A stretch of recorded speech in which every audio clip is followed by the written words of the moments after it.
ქობულეთში 64 წლის მამაკაცმა სიცოცხლე თვითმკვლელობით დაასრულა. შემთხვევა 6 სექტემბერს მოხდა. მეზობლები პირად საუბარში აცხადებენ, რომ გარდაცვლის ფსიქოლოგიური პრობლემა არ აწუხებდა. მომხდართან დაკავშირებით ოჯახის წევრები სატელევიზიო კომენტარის გაკეთებისგან თავს იკავებენ.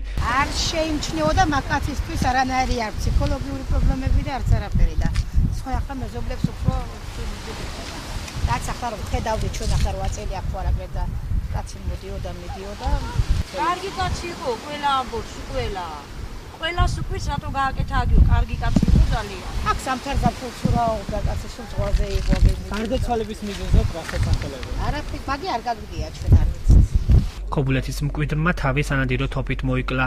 ამ ინფორმაციას ლილი მორჩაძე ავრცელებს. იპოთეკითა და საბანკო დავალიანებით დაზარალებულთა გაერთიანების ხელმძღვანელის განცხადებით აღნიშნულ პირს $60,000 დავალიანება ჰქონდა. უფლებადამცველი თამაზ ბაკურიძე მომხდარზე პასუხისმგებლობას ხელისუფლებას აკისრებს. მისივე თქმით, თუ პრემიერ-მინისტრმა ქობულეთელებს დანაპირები არ შეუსულა, სუიციდის ფაქტები გახშირდება. ეს სუიციდის მოვლენები ყოველ დღე თითქმის ისმის. ვიღაცამ მოიკლა თავი, ვიღაცამ გადახდა მტკვარში. შემთხვევაში ვგებულობთ ჭორის დონეზე ყოველთვის, მაგრამ ეხლა ამ შემთხვევაში ეს ჭორის დონეზე არ არის. როგორც ვიცი, 5 დღის წინ მოხდა ძალიან ცუდი უკმაყოფილო ლაპარაკი ამ იპოტეკართან და უთხრა იპოტეკარმა, რომ 5 დღეში დაგატოვებიებს სახსო.